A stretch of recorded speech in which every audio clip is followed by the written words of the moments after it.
Gowri's cook ട്യൂബിലേക്ക് എല്ലാവർക്കും സ്വാഗതം.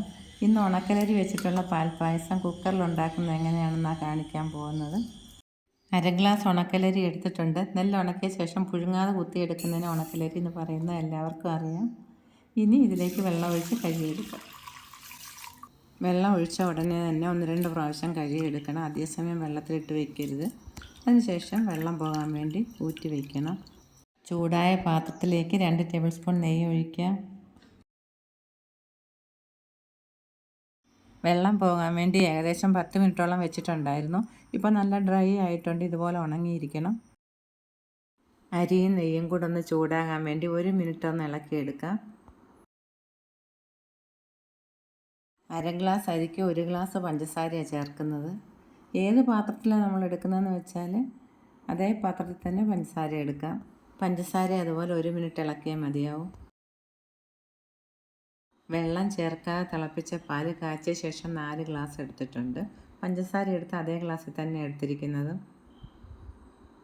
കുക്കറിൽ പായസം വയ്ക്കുമ്പോൾ ശ്രദ്ധിക്കേണ്ട ഒരു കാര്യം, നമ്മൾ എത്ര കഴിയ പാത്രമായിരുന്നാലും വീണ്ടും പായസത്തിന് വേണ്ടി എടുക്കുമ്പോൾ അതിൽ 2 ഗ്ലാസ് വെള്ളം ഒഴിച്ച ശേഷം ഒരു വെയിറ്റ് വെച്ച് ഒരു വിസിൽ വന്നിട്ട് ഓഫ് ചെയ്ത് വെള്ളം കളഞ്ഞാൽ മതി.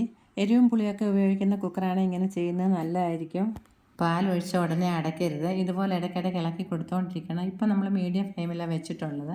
അപ്പോൾ തിളയ്ക്കാൻ തുടങ്ങുന്നതിന് കുറച്ച് മുന്നേ വേണം അടയ്ക്കേണ്ടുന്നത്. കുക്കറിൽ പായസം വയ്ക്കുമ്പോൾ എപ്പോഴും നമ്മൾ സ്റ്റവിൻ്റെ ചെറിയ ബർണറേ ഉപയോഗിക്കാവൂ. വലിയ ബർണറിൽ നമ്മൾ ലോ ഫ്ലെയിമിൽ വെച്ചാലും തീ കൂടുതലായിരിക്കും, അടിക്ക് പിടിക്കുകയും ചെയ്യും. അതുപോലെ ചൂട് കൂടിയിട്ട് പാൽ ഒരുപാട് ഇങ്ങനെ പിരിപിരാന്നാകും. എന്തായാലും ചെറുതായിട്ടാകും, പക്ഷേ ഇത് കൂടുതലായിട്ടാകും. അതുകൊണ്ട് എപ്പോഴും ചെറിയ ബർണറിൽ വേണം പായസം വയ്ക്കേണ്ടുന്നത് കുക്കറിൽ വയ്ക്കുമ്പോൾ. പാൽ തിളയ്ക്കാൻ പാകത്തിനായിട്ടുണ്ട്. ഇനി നമുക്കിത് അടച്ച് വയ്ക്കാം.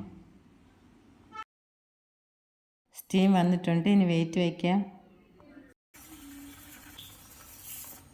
ഇനി ലോ ഫ്ലെയിമിലാക്കിയ ശേഷം അരമണിക്കൂർ കഴിയുമ്പോൾ തീ ഓഫ് ചെയ്യണം.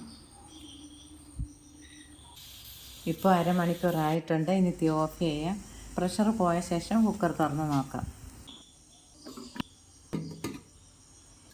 നമ്മുടെ പായസം റെഡി ആയിട്ടുണ്ട്. ഇതുപോലെ കുറുകി വേണമെന്നുള്ളവർക്ക് ഇങ്ങനെയും കുടിക്കാം. ഇല്ലെങ്കിൽ തിളപ്പിച്ച പാൽ 1 ഗ്ലാസ് ഒഴിച്ച് ലൂസാക്കി എടുത്താൽ മതി.